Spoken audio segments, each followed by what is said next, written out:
There is a strange psychological phenomenon most people never notice. You can feel closer to someone after misunderstanding them than after understanding them correctly from the start. Not despite the confusion, but because of it. And the moment clarity arrives, something quietly locks in that was never there before. Why does correction feel more intimate than clarity? Think about this. A moment where you thought someone was arrogant, but they were just nervous, or you assumed indifference, but it was restraint. In that split second before you corrected your assumption, your mind built a version of them that didn't exist. Yet when reality replaces that version, the emotional impact is disproportionately strong. Something doesn't just change, it snaps into place.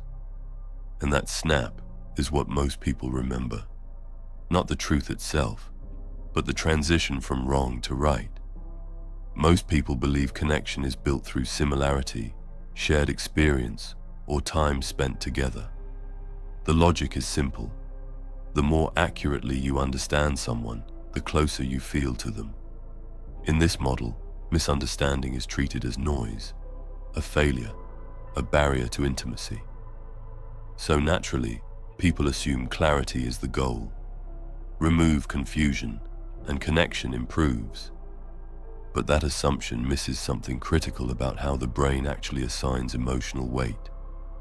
If understanding alone created closeness, then correct first impressions should produce the strongest bonds. But they don't. In reality, perfectly understood people often feel strangely forgettable, predictable, emotionally flat. What's missing is contrast. Without misalignment first, clarity has no emotional impact force. When there is no error in perception, there is no correction moment. And without correction, the brain never marks the interaction as significant. Connection is not built from accuracy. It is built from resolution of error. The mind doesn't just record reality, it constantly predicts it. Every interaction begins as a hypothesis. Who this person is, what they mean, how they will behave. Misunderstanding is not a flaw in this system. It is the system running normally. What matters is not whether you misread someone, but whether that misreading gets corrected in a meaningful way. Because correction is where emotional tagging happens. Here is the hidden mechanism. When you almost misunderstand someone, your brain creates a predictive model. Then reality interrupts it. That interruption creates cognitive tension, an unresolved mismatch between expectation and truth. When clarification arrives, the brain does not just update information. It marks the entire correction event as important. Confusion creates a charge. Clarification releases it. And the release is what gets stored as emotional significance.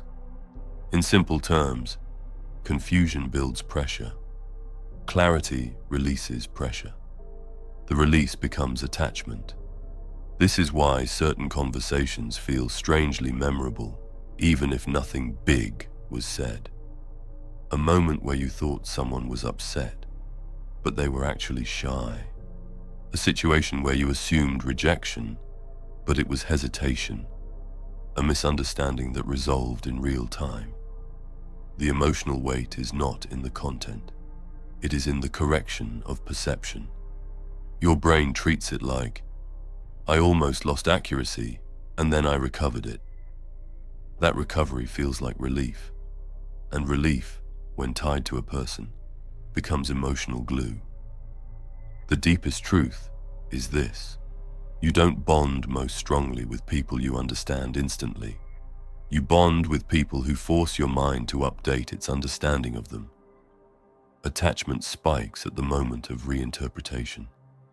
Not when you learn who someone is, but when you realize you were wrong about who they were, and the correction feels meaningful, not trivial. That almost wrong to suddenly right transition is one of the most under-recognized drivers of emotional connection in human psychology. This changes how you interpret relationships entirely. Instead of chasing perfect clarity, you begin to notice the value of productive ambiguity, moments where interpretation is uncertain but not chaotic. You stop assuming confusion is a threat to connection. You start recognizing it as raw material for emotional depth. You also become more careful with judgment, because every premature conclusion removes the possibility of a powerful correction moment later. In practice, this means you don't rush to define people too early. You let perception stay slightly flexible long enough for reality to reshape it properly. And something subtle happens when you adopt this stance. Conversations become slower in meaning, but faster in depth. You notice details you would normally categorize too quickly, and those small delays in judgment allow reality to reveal itself in layers instead of labels. That layered unfolding is where attachment quietly strengthens, because each correction doesn't replace the previous understanding. It stacks on top of it, creating a richer internal model of the person that feels increasingly specific and emotionally anchored. Imagine interacting with someone where your first impression is slightly off, but instead of correcting it immediately, you stay open long enough to see the truth unfold naturally. Later, when the correction happens, something subtle shifts. You don't just understand them better, you feel a strange sense of closeness that wasn't there before. Now imagine this pattern repeating across different relationships. You start noticing that the strongest connections in your life are not the ones where you got it right immediately, but the ones where your understanding evolved in real time. Your relationships stop being static labels and start becoming unfolding corrections. This mechanism doesn't depend on personality, status, or social skill. It is built into perception itself. Even if someone feels disconnected, socially awkward, or misunderstood in the past, this system still applies. Every interaction still carries the potential for correction-based connection. You don't need to be perfectly understood to be deeply connected to others. In fact, perfection often removes the very friction that creates emotional depth. What matters is not avoiding misunderstanding, but allowing understanding to evolve visibly. And when you start to see people through that lens, even ordinary interactions change texture. Silence becomes interpretive instead of empty. Hesitation becomes information instead of absence. And small clarifications become emotionally charged moments instead of trivial exchanges. Human connection is not built in clarity. It is built in the collapse of incorrect clarity. Every bond is shaped by moments where perception fails briefly, and reality steps in just long enough to correct it. And in that correction, something quiet but powerful happens.